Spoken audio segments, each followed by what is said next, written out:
We are on week 3 of Treasure Hunt. I hope you guys have been here for the first 2 weeks. If you've missed it, again, you can catch it online. It's been really good. Last week was really interesting with salsa and chips with Pastor Chris. So if you guys missed it, it was a really good word. Make sure you go and watch it on our YouTube channel. And I'm really excited about today. If you guys have seen on Facebook, Pastor Tony was saying how ready he was to give this word and that you needed to be here. So I'm glad you guys are here. And I'm really excited to hear what God's laid on his heart. So if you guys will help me welcome our lead pastor, Tony Moore, this morning. Yeah. Yeah, thank you, lady. You're the hero, Tony, over here. No, really, I'm glad you're here. All of you. Some of you who don't really feel like being here, but you're here anyway. That really says a lot. Because I can tell you, when I woke up this morning, I would rather just rolled over and went back to sleep. I mean, I was really excited to come to church and see all of you. Really. Mean it. But the way my body felt, it would have felt a whole lot better just to pull the covers up over my head and go back to sleep. And did you notice that the holidays are coming? We're already talking about Thanksgiving. We got a Christmas tree on the side. Oh my goodness. It's like June, isn't it? Seems like this year just flew by. Judy and I were watching some home videos, some old home videos from like 2004, 2005, 2000. Wow. 2004 doesn't sound like that should be old videos to me for some reason. But actually, it's a little worse than that. They're on the little cassettes about this big. That you have to plug into a VHS holder and then put it into a Do you drink your VCR. Let's watch a movie. I can't make that noise, but you know what it sounds like. The 16 millimeter. Yes, I remember those, and my face is on plenty of those somewhere in the world, in the Smithsonian or somewhere. Anyway, it was just remembering, like 2004 was 10 years ago. Our kids were like in their 20s. No. Yeah, they were. Some of them were younger. Yeah, they were. Our grandkids, we didn't even have many. 10 years ago, we didn't even have that many grandkids. And you know, look at, oh my goodness. Anyway, let's not get hung up on that. This year, we're really excited because the Christmas tree is here today to help us kick off our Christmas season, because it's going to be, starting next Sunday, it's going to be like an angel tree. So there are going to be cards on there for you to be able to take, and with a gift for a person. We have a family that we're going to help for Christmas this year. It's a father, mother, and 3 sons. Those aren't hard to buy for, are they? But we have a list of things that they can use and things that they like. So starting next Sunday, you can take a card off the tree, and we'll probably move it from over here so you can get to it. But anyway, we'll talk more about that next week, exactly what we're going to do with that. But I was thinking, I don't always have holy thoughts. Oh. Shocker. Can I be Chris today? I mean, can I be real today? I don't always have holy thoughts. Sometimes I think, I don't want to do this. I don't want to do this. I don't want to help a family this Christmas. Because I look back at Christmases past. Okay, we helped this family, we helped this family, we helped this family. Well, that's about all the time we've had at Transformation House, right? This will be our 4th Christmas. Yes, thank you. I have to count. This will be our 4th Christmas because we're having our 4th anniversary coming up February. And where are they? What good did it do? What was the whole point of helping those families? None of them are here. None of them are connected. None of them seem especially thankful even. Well, at the time when they were unwrapping them, yeah. But then that passed. And so, for me, it's just, I know none of you go through this. But sometimes, when I'm called on to give, I look at back past times I gave, and I said, well, kind of like Ray in Field of Dreams. He said, I'm not saying what's in it for me. He said, well, what are you saying? He said, I'm saying what's in it for me. And I'm not saying what's in it for me, but I am saying, what good is it doing? Or is it really worth the effort or worth what it costs? Is it worth the sacrifice that it takes? Because I know for all of us here, in order to give anything, it requires sacrifice.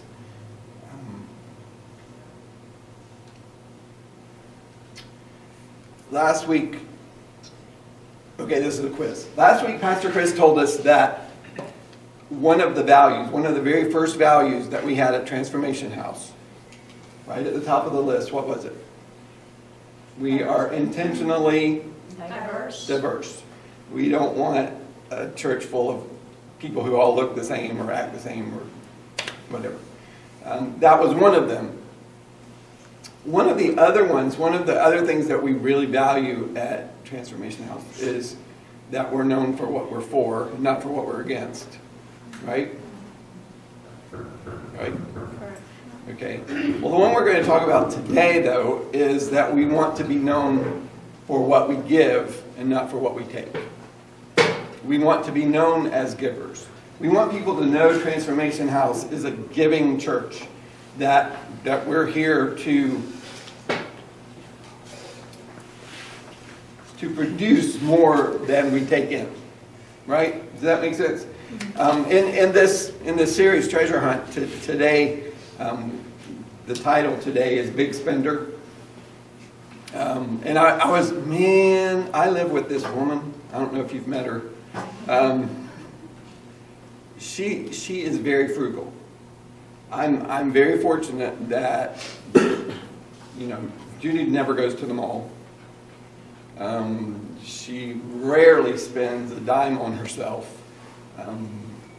It's very hard to get her to spend money unless it's time to give. Unless it's time to buy Christmas or birthday presents or, that stuff. Then, woo! I need some account somewhere that somebody's putting money into for this.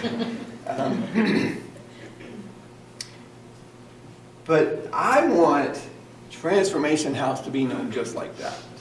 That we're not like we're the Grandma Church, but that we are the place where when people are in need, they know I can call Transformation House or I can go by and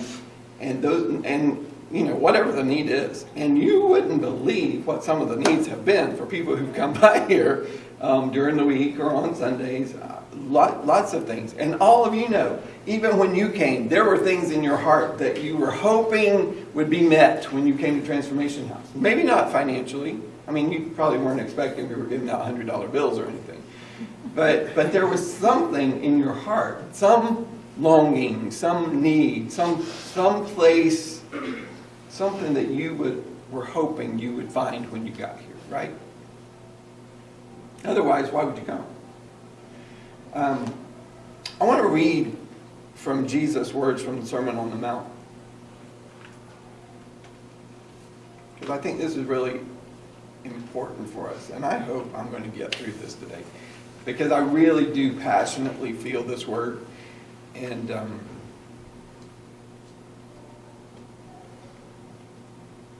okay, I'm just going to be real and tell you what part of the struggle is for me, okay? Why it's really hard when it's Christmas time and Judy's ready to give, or when it's the angel tree and I want to take all the cards and not leave you any to take, all this. Because it's really expensive.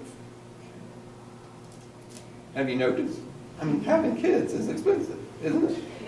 I mean, they don't give that stuff away at Babies R Us or whatever those places. You can't even, what? Dollar Tree. I'm loving some Dollar Tree these days. Let me tell you. You know, back in 2004, 2005, those videos we were watching, there were presents everywhere. I mean, we had a bigger house. The living room was much bigger. It was full of people, but it was full of, everybody was opening, thank you, Mama, thank you, Mama, thank you, Mama, thank you, Papa. You know, everybody was opening each other's presents, and the kids even gave the other kids presents. I mean, grandkids. It was craziness. That one of the things I was looking at all that. Man, this Christmas is going to be a lot different. Yeah, it is. 2014, 10 years later, it's going to be a whole lot different. Living room's a lot smaller. There aren't going to be many presents. I told you yesterday, this Christmas, we're just going to watch the videos from Christmases past. We don't even have to put up a tree because there's one in the video. And we can all be thankful for the presents that we got 10 years ago. It's like having Christmas all over again. I got this thing figured out. And it's really a struggle for me because part of the reason is, okay, I lost my job, got laid off from my job, so in 2007 or whatever. So that changed a whole lot of things. You know, when the income's gone, the outgo just doesn't stop somehow. But anyway, that's part of the struggle because I want to give like I've always given. I want to do what I've always done, and you come to a place in your life where that's not possible. You have some years where, wow, thank you, Jesus, for all your blessings and for all the favor that I've been shown, for the chance that I have to give. And then there's some days when you're on the end where you're like, could I get some? It's life. It's life. It's not good. It's not bad. It's just part of life. It's part of the cycle that we live in. This is what Jesus said in the Sermon on the Mount in Matthew chapter 6. We're going to start reading in verse 1. He said, "Be careful not to do your acts of righteousness before men to be seen by them. If you do, you will have no reward from your Father in heaven. So, when you give to the needy, do not announce it with trumpets as the hypocrites do in the synagogues." What? Can you believe that? When you give to the needy, do not announce it with trumpets as the hypocrites do in the synagogues and on the streets to be honored by men.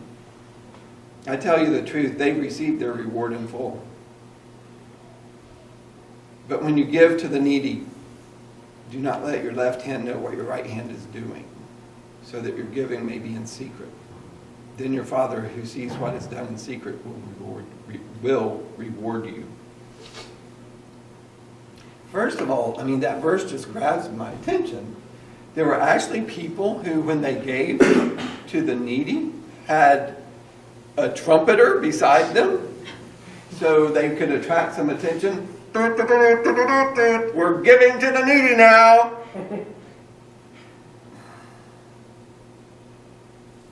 I know maybe in your mind you're thinking about people that you know who kind of give like that.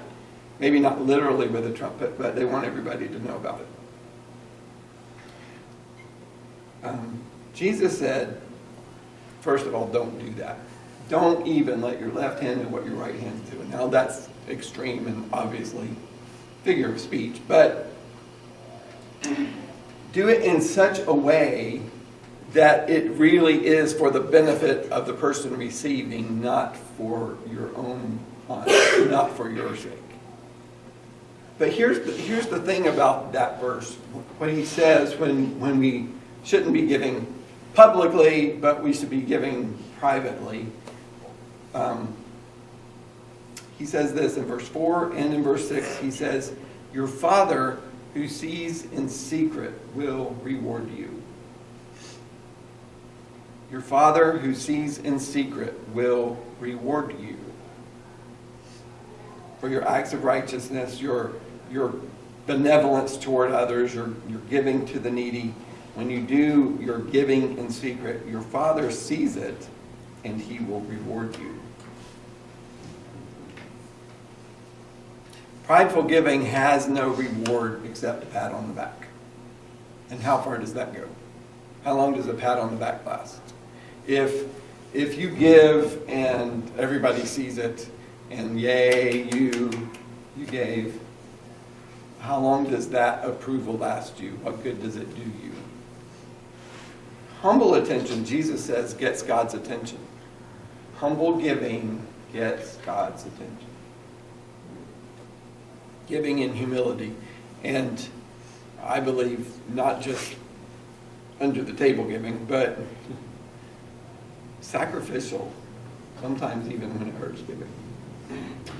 In 2 Corinthians 9, this is a verse that we read just a few weeks ago. Hey, I want today to really be practical for us and something that we can really use during the holidays, and hopefully a means of giving you some freedom. 2 Corinthians 9, verse 6. I think Chris probably read this 2 weeks ago. Remember this. This is 2 Corinthians 9, 6. Remember this, whoever sows sparingly will also reap sparingly, and whoever sows generously will also reap generously. Each man should give what he has decided in his heart to give, and not reluctantly or under compulsion, for God loves a cheerful giver. And God is able to make all grace abound to you, so that in all things at all times, having all that you need, you will abound in every good work.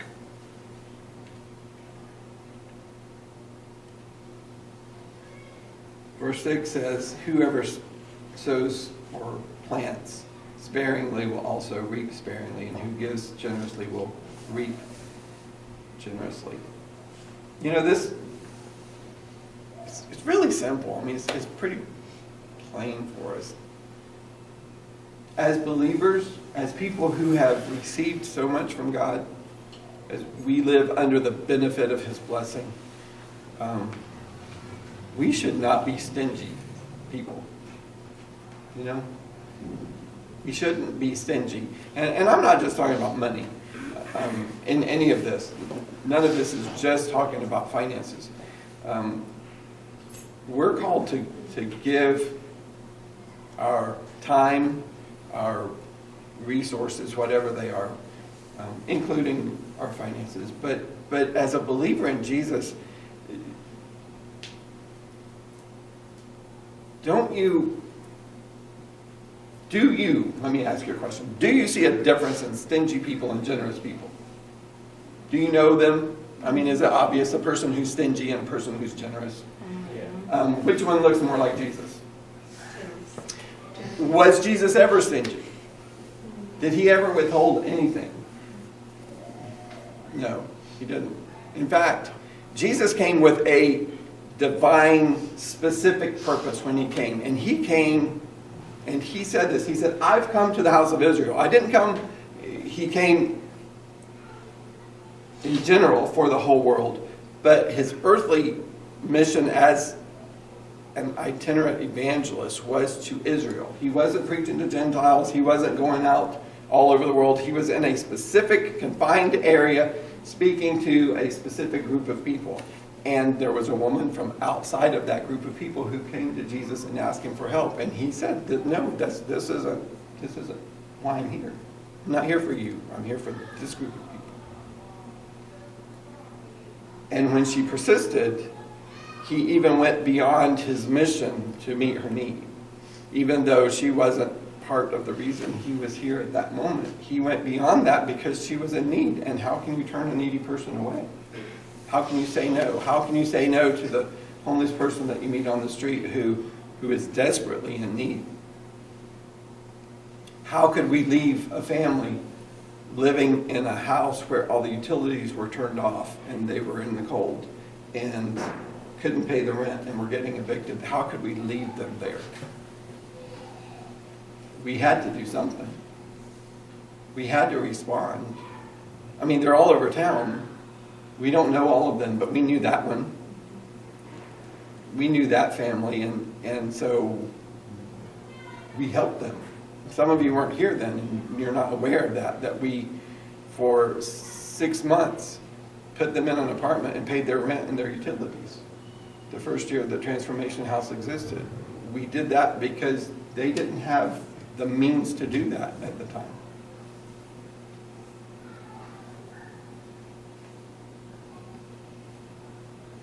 I really believe that a generous person, a generous church represents the heart of God. And then the hard one in verse 7, he says, each man should give what he's decided in his heart, not reluctantly. Not like, here, Amber, take this $1. Not complaining that you have to do it because, well, I'm a Christian, I'm going to act like Jesus, I have to give this money away, or I have to give my time, or I have to let them use my truck, or whatever.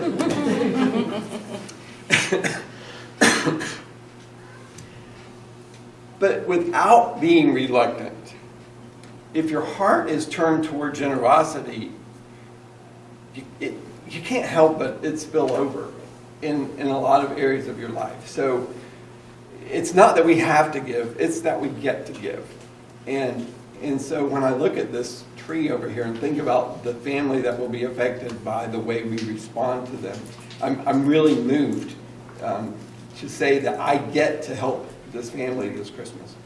And then this last verse in 2 Corinthians says this, and God is able to make all grace abound to you. God is able. Can you say that with me? God is able. Say it again. God is able. God is able to make all grace abound to you, so that in all things, at all times, having all that you need, you will abound in every good work. Every. God is able to make all grace abound to you. All grace abound to you. There's nothing He withholds from you. All grace is available to you.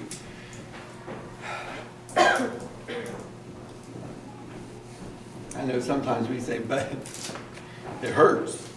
It hurts to give. It hurts for me to have to sacrifice this so I can give this to somebody else. But what about this that I would like to have? It hurts my family. It hurts my bank account. It hurts my feelings. God never said it wouldn't hurt. Oops. I know you didn't want to hear that. Because, it should feel good if I'm doing it for God, right? I can tell this is a God thing because I feel so good about it. Maybe we need to go back and read some more scripture. Like Psalm 126 that says, those who sow in tears will reap in joy. Those who plant in tears reap in joy. Those who give in tears will reap in joy. That's Psalm 126, verse 5. I'm just going to read it to you so you know it's there. Verse 5 says, those who sow in tears will reap with songs of joy. He who goes out weeping, carrying seed to sow, will return with shouts of joy, carrying his harvest with him. Man, I think if I can catch a glimpse of what the end result is going to be, then I can endure the pain of the process of getting there.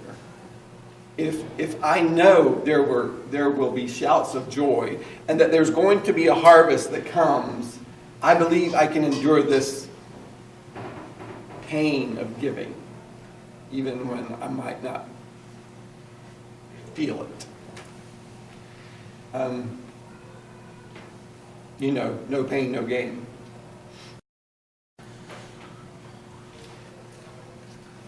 Okay, we'll be Chris for another minute. This week I decided I wasn't going to help anybody else. Not going to do it. It's already cost me too much.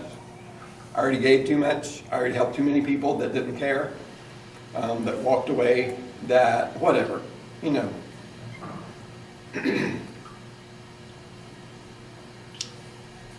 And, you know, I never get away with that attitude very long. I really, God just doesn't let me get away with that very long. Sometimes I can have a pity party for a minute, but not very long. Thursday morning, I woke up and kind of like, you know, Amber's story, I put my music on, my iHeartRadio, and there goes my song list, you know, it's playing. And the very first song that came on was a song that I used to sing in church in the 70s. Oh, wow. And it popped up on my playlist, singing the song to me. I said, you could have played something else today.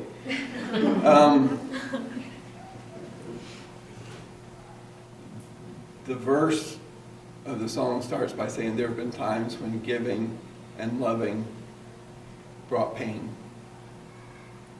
I mean, that's exactly what I was feeling that day.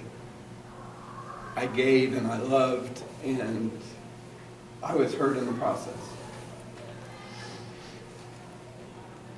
Then it gets to the chorus, and it reminds me that I have a decision to make. It's my choice whether I serve God or I don't serve God, whether I live according to His plan or I don't.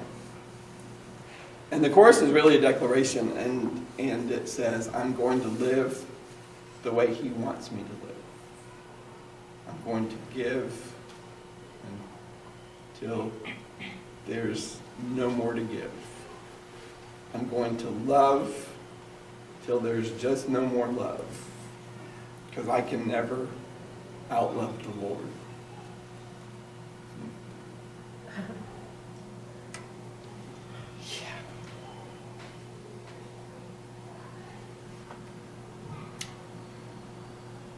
So, when I heard that, I knew that,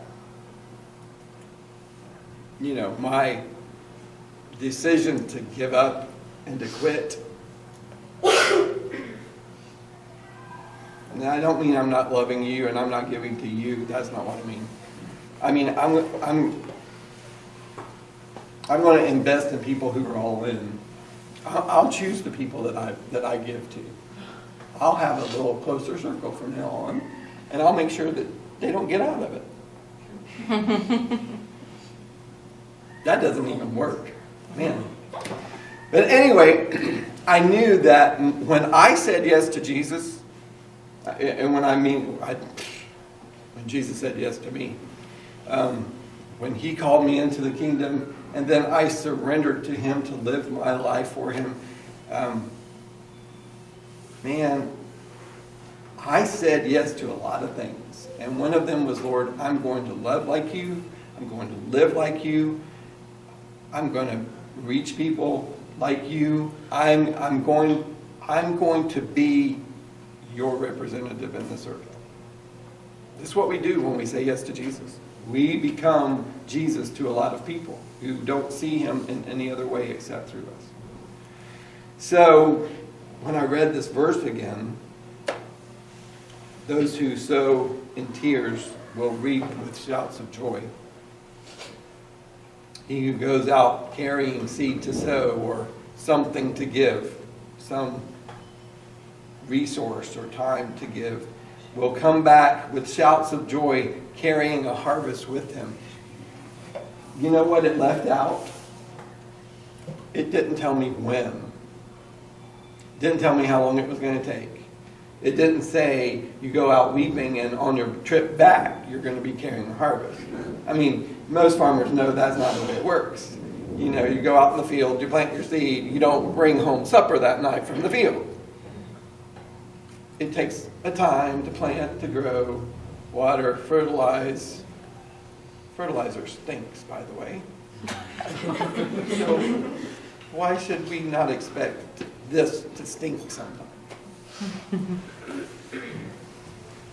But at some point, I have a promise from God that, and I think, I didn't even look this up, but I believe, if I remember right, from the King James Version, it says that those who go out will doubtless come again. bringing their sheaves with them. Doubtless, without doubt, without question, there is no other thing that will happen except this. When you go out sowing, giving, planting in tears, you will, without question, return with a harvest. Now, what that harvest is, I'm going to leave that up to God because He knows what I need more than I do. That's not even on my list of things to worry about. So I decided I'm not going to give up after all. I'm not going to stop loving. I'm not going to stop giving. I'm not going to stop caring.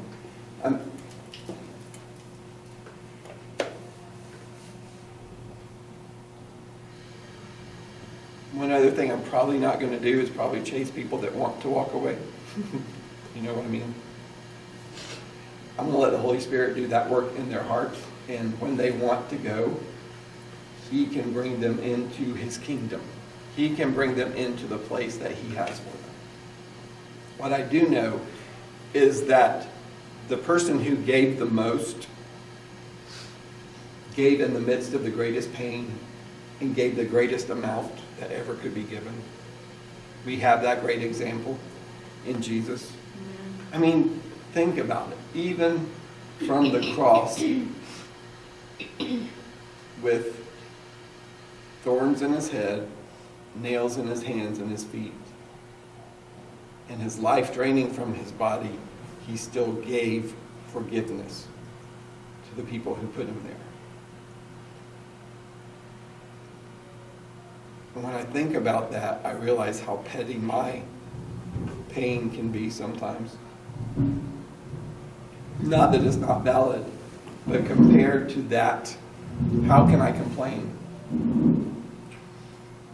He didn't even wait till the pain was gone to forgive. He forgave them with His dying breaths.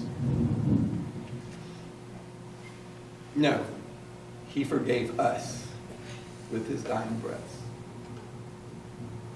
Because we're the ones who put Him there. It was our sin.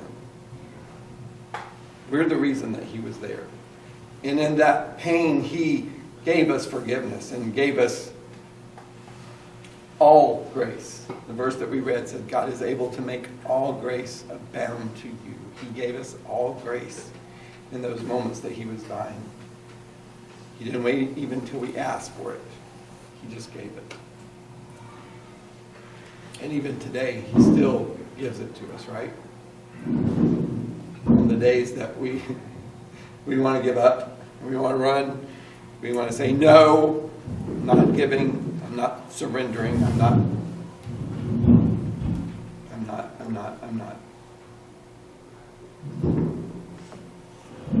The good news is that God so loved the world that He gave His only Son, so that whosoever believes in Him would not perish but have everlasting life. For God did not send His Son into the world to condemn the world. Maybe you just need to take a deep breath right there. God did not send His Son into the world to condemn the world.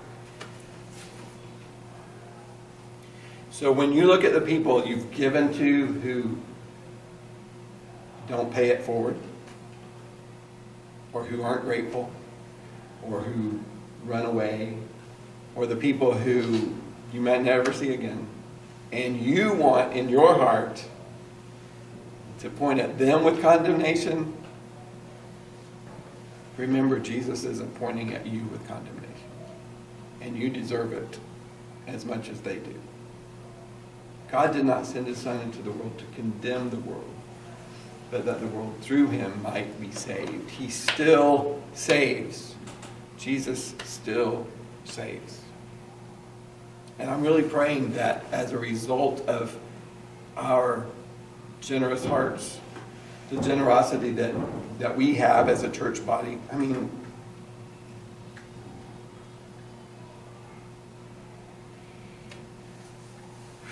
I'm not going to say it out loud because the camera's rolling, but the number of people who are here in this room today,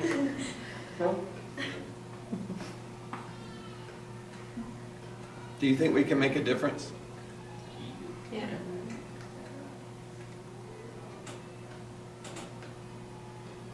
Think about it. We made a difference for you, right? We made a difference for you.